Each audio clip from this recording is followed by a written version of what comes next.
Hello, YouTubes, and welcome to another edition of the Casual Word, where we seek to gain enlightenment, encouragement, edification, to be uplifted, and to receive revelation through casual conversation with other people who are on the path.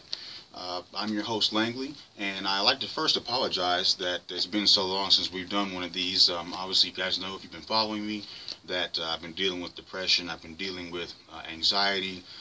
It's been really debilitating, honestly. And I'm just now kind of coming out of that and coming back to myself. So forgive me for not being more consistent as I had plans to do, but I really had to take some time and really deal with this first. Today, I have a very special guest. This is Zach, and Zach is my new neighbor. It's just we're sitting out back here, and we're just having a good time, having a good conversation. And we thought it'd be a good time to kind of bring the show back up and get things kicked back off. So, Zach, it's a pleasure to have you on the show, sir. Yep, pleasure. And so, really, as you guys know, when you follow the show, I mean, we just sit and we just have conversation. We just talk about, what life is all about and the things that we've experienced and what's been going on. And I'm asked Zach here to talk about the things that he's gone through. We were having this conversation earlier today, and it was really refreshing to see someone who may not always be going to church and may not always, be in every service, but, he believes in God and he's saved. And, it was really nice just to be able to sit and have a conversation with him. So, and that's what this show is all about is, we're not saying that you've got to adhere to all of the stigmas and adhere to all of the tradition and adhere to all of the social standards that are set before us. We're just trying to get out here and really encourage you all that as long as you're doing right, and as long as you're helping people, and as long as you're trying to do the best that you can, no one asks any more of you than that. God doesn't ask any more of you than that, but that we love each other, love our neighbors, and that we take care of one another to the best of our ability. And God also don't tell you to pick a religion over another religion. It's very true. Now, so I'm from Dayton, Ohio. I was born and raised my entire life. I went to church till, like I told you, till about 13, and I started seeing the difference of how people was, like that one guy, I don't want to say his name, but, he went to church, nice family, ended up killing his wife. You know what I'm saying? Mm-hmm. And it was a crazy time for me because I started realizing that, people put on pretty much face paint. It's not really who they are. That's why I stopped going to church. But, I still believe in God. You know what I'm saying? I've done a lot of bad stuff in my life. You know what I'm saying? More than what others, I've seen more than what others have seen. And, it's crazy that, like you said, you can overcome so much because I'm 24, about to be 25. I didn't really, like, the way I was heading. If I didn't, I got court ordered that I could move out of state or I could go to jail for a year. I chose to move out of state. I had family. It's adopted kind of ordeal over in Greenville, Tennessee. So that's why I moved down here. I chose that path. And I think that was the best thing because I look back now and I see everybody that I kicked it with, they're in prison. You know what I'm saying? Prison, dead. Or they're just drug addicts. You know what I'm saying? So it was a crazy time, man, growing up. And that's it reminds me of one of my absolute favorite parables, and you all probably heard me talk about this several times over. But the story of Zacchaeus always comes to mind for me when you talk about having to separate yourself. You were in a position, you were around people where, if you didn't do something different, you would end up just like them. Yeah, I had people, my supposed friends, try to set me up for armed robbery, and I had nothing to do with it. You know what I'm saying? I was under interrogation for like 12 hours, probably maybe more than that, and they couldn't hit me with the armed robbery because they didn't have my prints on the gun or nothing like that, and they tried to hit me with conspiracy, and that fell through because conspiracy is such a hard charge to prove. You know what I'm saying? And I really didn't know anything about that at the time that it happened. I knew about it after the fact, but they was looking at because I was hanging out with these guys mostly because we did music together. Mm-hmm. You know what I'm saying? Like, they was all cool people, man. But I don't know. One went to prison, got out, and that's when everything changed. Everybody had to be, you know, had to be that one. You know, they wanted to be his best friend, and I've always been chill. You know, this is the first time I actually really even talked about that, because due to certain, just, you know, how I feel, I hung out with these guys for years. You know what I'm saying? And I mean, it hurt, man. It hurt my feelings that, you know what I'm saying, that they try to set me up like that.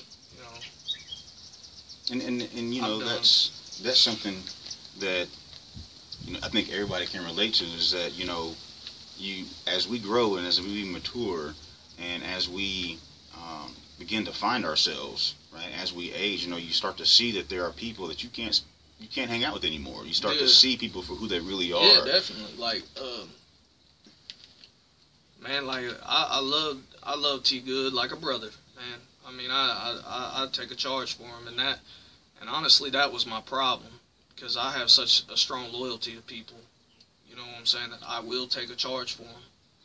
But when they betrayed me, and I didn't even know why, to this day I don't know why. You know what I'm saying? It's just it was like, I'm starting to learn, man, that, you know, and everybody that views this should know that, you know, taking a charge for somebody is not worth it, because I've took theft charges, I've took receiving stolen property charges for people, and now I can't get a good job. You know what I'm saying? I mean, I can get a good job, but you got people out there that get a good job, but all they're doing is punching on the keyboard. Right. I get a good job, I gotta work my ass off. You know what I'm saying? Yeah. Factory work, driving forklift, lifting 70-pound rolls of rubber and stacking them, man. It's not a joke, man. Like, people and kids really need to pay attention, man. Like, because the newer generation, that's our future, for real. You know what I'm saying? They gotta, and all this, and really, man, music is my love, music is your love.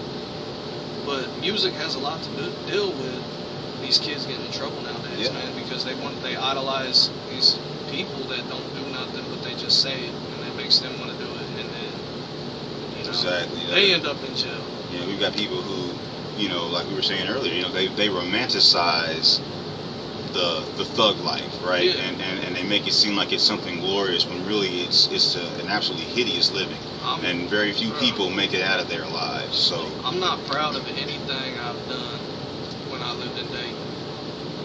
When I was even around the Dayton area, you know, I've done some really awful things to people, man. And if I could go back, I'd apologize to them. But apologies don't really matter if you know what I'm saying, do something to a point that's so extreme for so little. Like, I was a short-tempered person growing up. Now, as you can tell now, man, I'm more chill than anything. Yeah. But, you know, it took me, you know, from the time I was 18 to the time I'm 24 to learn how to control my anger. You know what I'm saying? That's why I kind of just, if I'm angry, man, I'll just chill. You know what I'm saying? That's the best thing for me. I'll chill, smoke a cigarette. If I don't have a cigarette, I'm going on a walk. Or drive something. You know, and that's important, because, you know, I touched on that once before in another food for thought. You know, the word talks about being able to be in control of your anger. You know, it says to be angry, but sin not. So, you know, the sin is not in being angry. The sin is your actions because of anger, right? So this goes back to being in control of your emotions, being in control of yourself. And that's a journey all by itself. I mean, that takes so long. I was a very angry person for a very long time, and I was very, very violent, and I fought a lot. And people look at me now and they think, oh man, there's no way I can ever picture you being that way. And that's a compliment, because that tells me that I've finally made that transition to where you don't picture me as someone who was like I was before. You know, and that's really just God moving and helping me to get better, and helping me to understand where I need to change, and understanding that first I need to change. You know, a lot of people don't even realize that that there's something wrong with me. Well, I feel like I'm ahead of the game, man, because, like, I mean, you know, you heard my story about a week ago. You know, literally, I cut through my entire freedom away. You know what I'm I'm saying? I had a banger and everything, dude. I mean, it was a bad situation, but I realized that it wasn't worth it. You know what I'm saying? And when you realize something like that, man, I mean, now if I was 18 and I could have got my hands on that banger, done. You know what I'm saying? It'd have been over, right? Nowadays, man, it's different, though, man. Right. I gotta be, I'm more peaceful. It's better to be peaceful. Yeah. You know? And that's important for everybody, you know, that watches this to realize, you know, being at peace is not the same thing as being soft. I'd like to go ahead and clarify that. Being at peace means you just understand when there is a time and when there isn't a time to have to act. Right? You can walk away from a fight. You're a lot stronger than a lot of people. A lot of things can go wrong in a fight, and I've seen it. You know what I'm saying? Like growing up, you know, I seen one guy get hit one time, hit his head on. You know them. I don't think we have them out here, but it's like for your car, like put your car up on one of them little cement block things. Seen dude get hit, bam, fell, hit that, died. Dude just went to prison for murder. Anything can happen during a fight, man. I mean, you know, it's just children fight, man. I mean, growing up, yeah, if you have to fight, I understand. If you have to fight to defend yourself, I understand. I'm not saying go out and be a pussy. You know what I'm saying? I'm saying that's life, man. I mean, but understand the difference. Yeah, man. I mean, if somebody comes up here, like old boy, you know what I'm talking about, but he comes up here running his mouth, man. I mean, there's I can choose two different options, man.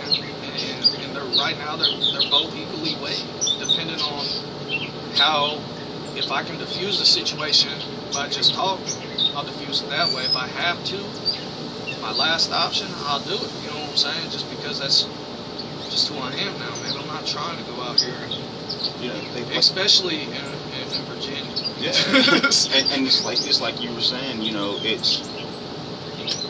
what people don't realize is that you're putting your own life at risk. Yeah. And that's the thing is, you know, it's not a fair fight nowadays, man. You know what I'm saying? No, it's not fair. And not only are you putting your life at risk, but you're putting your freedom at risk. You're putting the freedoms and the lives of anybody that you care about at risk in a lot of situations. So you have to think about the bigger picture. Not only that, man. I mean, nothing's more embarrassing than losing a fight, and then say if, for instance, say me and you got into it, you knocked me out. That's embarrassing because you did it in front of my old lady. You know what I'm saying?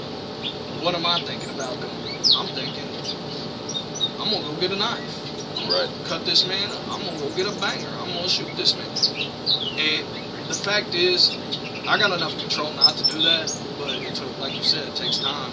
And there's a lot of kids nowadays, man, they're like, that's the first thing they want to do. That half of them have knives on them. You know what I'm saying? And they quick to just stab you and be done with you. Right. And to all the little suburb kids, they need to quit acting like they're from the freaking projects, man. That's just nothing to be proud of. It's not, and you should be thankful that you're not in a violent environment, and that you're in an environment with peace and with, you know, tranquility, and that you're in an environment where people care about you and they want to see you. You don't have to worry about your house getting broken into. Yeah, you know, You don't have to worry about your stuff getting stolen. You don't have to worry about sitting below the window. That's real, though. You know what I'm saying? We really have to live like that. We don't put no couches by the window, and if we do, it's lower than the window. I mean, that's just real. You know what I'm saying? That is really how it is in some areas. And I'm not saying that my neighborhood is the roughest and toughest, but I'm saying that, you know, it gets real, man. And then these rappers go out here and glorify it.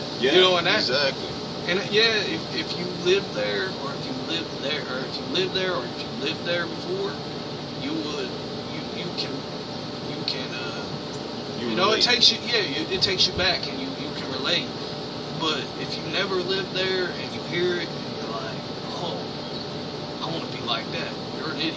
Yeah. Because that's bottom line. I mean, it's not right. Bottom line.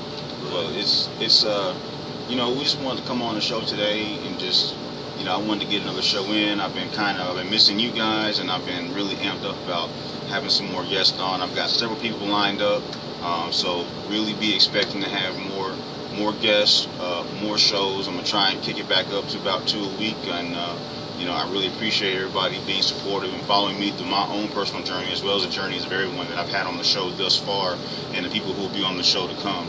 Again, this is The Casual Word.